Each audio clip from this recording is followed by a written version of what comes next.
Hey there, welcome to the Money Making Lab. So the topic for today is cash allocation, right? तो जो previous videos है उसमें हमने बात करी थी कि we need a cash flow, right? So for that cash flow, either you are doing a job or you're getting money from your parents as a pocket money, or any of your it's your concern, right, to generate cash flow. I can only suggest you that you need this. How will you gonna arrange it? It's up to you, right? It's finance. I'm not gonna show you how you can make money. I can show you that how can you achieve financial freedom. I'm gonna teach you to make money with stock trading, but I can't teach you how to like get a job, how to do a job. I can't teach that, right? So let's get back to the topic. So our topic is cash allocation, right? तो हम लोग पैसा कैसे हम divide करें ताकि वो grow भी हो और हम सेविंग भी कर सकें, हम हमारे एक्सपेंसेस भी निकाल सकें. सो सबका अमाउंट अलग अलग होने वाला है, राइट? सबका जो कैश जो है कैश फ्लो उसका जो पर्टिकुलर अमाउंट है वो अलग अलग होने वाला है. So we'll consider it as 100%, right? We'll look at that money with percentage, right? So it will be 100%. Okay, so we're gonna divide this into 4 categories. The first category is mutual funds and bonds, second is stocks, third is saving account, and fourth is our expenses, right? So we'll further gonna divide our saving account, the 40% of our saving account. So we'll divide it again, we're gonna divide it into 2 subcategories, again 20% each. So the first 20% will be act as a credit card collateral, right? I'm gonna explain that in the further video. The gain is 20% for stock trading, right? I'm gonna teach you how to trade stocks, how to generate money through stock trading. I'm gonna teach you every bit of stock trading. Don't worry about that. So now 5 questions will gonna arise in your mind, right? So the first question is, what is a mutual fund and how to choose a good mutual fund, right? It's a usual question everyone asks. How can I find out a multi-bagger mutual fund? So mutual funds, usually I never saw any multi-bagger mutual funds. I've seen multi-bagger stocks. Second question is, what are stocks and how to choose a good stock, right? It's a good question, to be honest. So what are stocks? Everybody knows what are stocks, but I'll explain that how to choose a good stock, right? So for that I'll be making another video on fundamental analysis of a company. You need to analyze a company fundamentally to know how good its fundamental is, and then you can choose that stock, right? I'm gonna explain that in another video. Third thing is, what is a credit card collateral and why are we saving for it, right? So usual question people usually ask me, why credit cards are better than debit cards, why should I use a credit card if I have money in my bank account. So there are 3 reasons to use a credit card, right? The first question is, credit card is not your money. So if you are buying something online and you got a faulty product, you're not eligible for any claims, right? That's the money of your bank. So your money is your bank is responsible for that fault or money, so they're gonna settle it for you and you will save a lot of time. Second thing is, you will develop a credit score, right? What is credit score? I'll gonna explain it further. The third thing is, a credit card is a great option if you are living in India, because for using credit card you get rewarded, right? There are many companies, I'm not gonna name them or any banks, but they reward you just to use your credit card instead of your debit card. And you have money in your debit card, just pay your credit card bill at time. You'll be profitable in that thing. The third question, I already answered that. The fourth question is, why are we saving for stock trading when we don't know how to trade? So I have already told you, I'm gonna teach you every bit about stock trading, day trading, right? I don't support swing trading. It has its own reasons. The fifth question is only 20% for expenses, but my expenses are high. What should I do? So the thing is, reduce your expenses. Reduce your expenses. That's a major thing, major wall between you and your financial freedom. Don't waste too much money. Don't waste. Just save your money. It will gonna pay you back. So our first question was, what is mutual fund and how to choose a good mutual fund? So a mutual fund is an investment fund which is managed by professionals. So when we invest our money in any particular mutual fund, then these professionals buy stocks of that particular sector. They usually diversify the portfolio of a mutual fund, so the risk is mostly minimal. I'll explain this in very simple way. एक mutual fund क्या है? एक mutual fund जो है, पहली चीज, mutual fund managers होते हैं, दे आर हाईली इंटेलिजेंट और वो लोगों का माइंडसेट अलग लेवल पे चलता है. तो वो लोग क्या करते हैं, जब आप अपना एक SIP या अपना इन्वेस्टमेंट किसी म्यूचुअल फंड में डालते हैं, तो उस पैसे को जो म्यूचुअल फंड मैनेजर्स है वो डिवाइड करते हैं और एक किसी सेक्टर की डिफरेंट कंपनीज में उस पैसे को इन्वेस्ट करते हैं और उस पैसे पे आपको एक अच्छा खासा रिटर्न बन के निकल के आता है, which is a very good thing.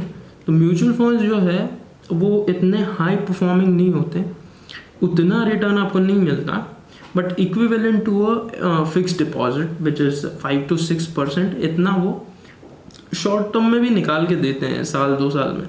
और अगर आप लॉन्ग टर्म की बात करें, 10 साल, 15 साल, 20 साल, तो 12-13% तक का भी एनुअल रिटर्न आपको म्यूचुअल फंड्स में मिलता है.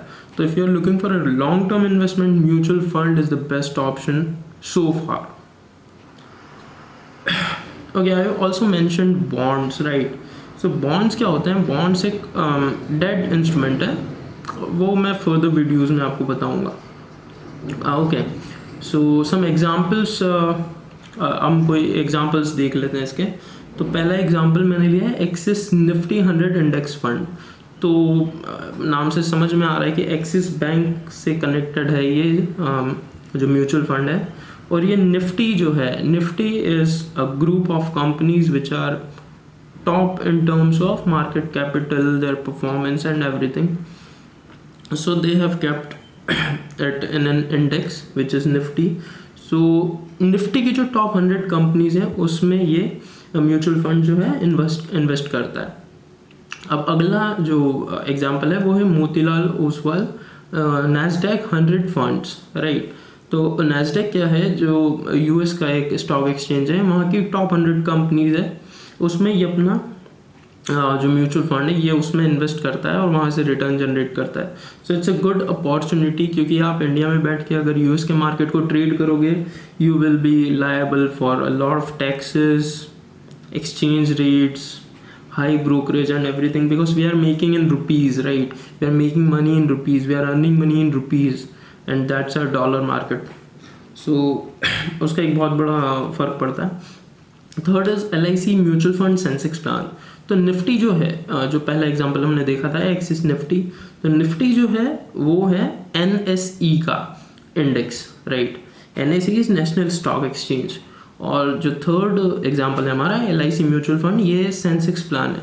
सेंसेक्स क्या है, जो BSE है, बॉम्बे स्टॉक एक्सचेंज, उसका इंडेक्स है. तो ये सेंसेक्स प्लान में इन्वेस्ट करता है, वो निफ्टी प्लान में इन्वेस्ट करता है. ज़्यादा कोई डिफरेंस है नहीं, बाकी जो इनके इंडेक्स है उसमें काफ़ी डिफरेंस है.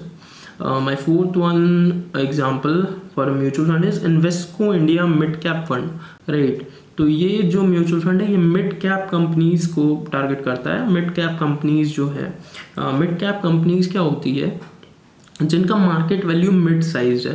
They are not blue chips, they are not small cap, they are mid caps. Okay, our second question was what's a stock and how to choose a good stock. So stock और a share, both are same things. तो stock और share जो है वो एक contract है between you and the company. It's kind of certificate of ownership between you and the company. So when you buy a stock, you are buying a piece of that company, right? You won't gonna sit in the board of the company, but yeah, you become a part of a company if you buy a single stock of that company. ये थोड़ा risky होता है क्योंकि market पता है volatile होता है, और किसी एक स्टॉक, किसी एक कंपनी में मान लो कोई लॉस हो गया या कुछ भी हो सकता है. It's life. Okay, so it's kind of a risky investment, but the best thing is when you fundamentally analyze a company, when you see a fundamentally company strong, then you should invest in that company.